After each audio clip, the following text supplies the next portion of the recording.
আসসালামু আলাইকুম রহমতুল্লাহ।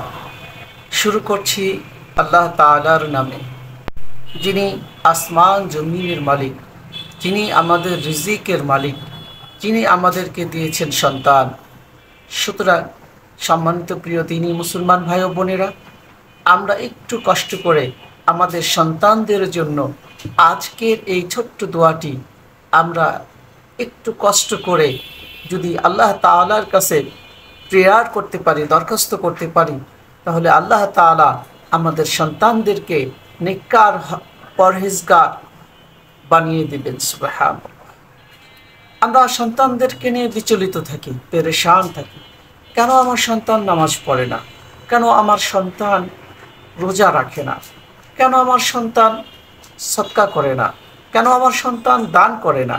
সুতরাং আপনি যদি আল্লাহ তাআলার শেখানো এই দোয়াটি বেশ কয়েকবার পাঠ করেন আপনার মোনাজাতের মধ্যে, দোয়ার মধ্যে, তাহলে আমার একটা বিশ্বাস যে আল্লাহ তাআলা আপনার সন্তান, আমার সন্তান সকলকেই এই তৌফিকটা দিয়ে দিবেন। আজকের এই দোয়াটি অত্যন্ত গুরুত্বপূর্ণ, ফজিলতপূর্ণ।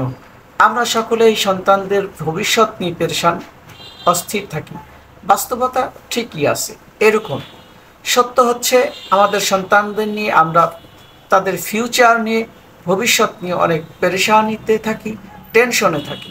সুতরাং আপনি যদি এই ছোট্ট দোয়াটি মুখস্থ করে নেন, আল্লাহ তাআলা যে দোয়াটি শিখিয়েছেন কোরআনুল কারীমের মধ্যে সূরা ইব্রাহিম আয়াত 40, আমরা এই ছোট্ট আয়াতে কারিমাটি আল্লাহ তাআলার কাছে যদি আমি চাই, তাহলে ইনশাআল্লাহ আল্লাহ সুবহানাহু ওয়া তাআলা অবশ্যই আমাকে, আপনাকে, আমাদের সন্তানদেরকে অবশ্যই তারা দিনদার, পরহেজগার, মুত্তাকি হবে। আর আমরা সকলেই চাই যে আমার সন্তানটা যেন আখিরাতে সফলকাম হোক, আখিরাতে সফলতা অর্জন করুক। তাই আমরা অবশ্যই আজকের এই দোয়াটি মুখস্থ করে নেব।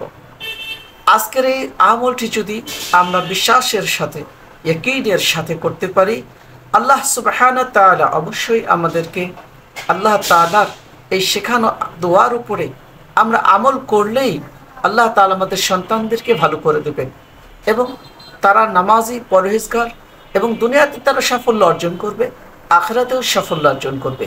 তাহলে আর দেরি কেন? অবশ্যই আমাদের এই ছোট্ট দোয়াটি মুখস্থ করে নিই। তাহলে চলুন সম্মানিত দিনী মুসলমান ভাই ও বোনেরা, আমরা কষ্ট করে ছোট্ট এই দোয়াটি কখন পড়ব এটা জেনে নিই।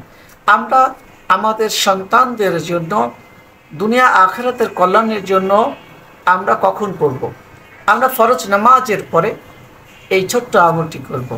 দোয়াটি হচ্ছে রব্বিজআলনি মুকিমাস সালাতি ওয়া মিন যুররিয়াতি রব্বানা তাকাব্বাল দুআ। ঠিক আছে?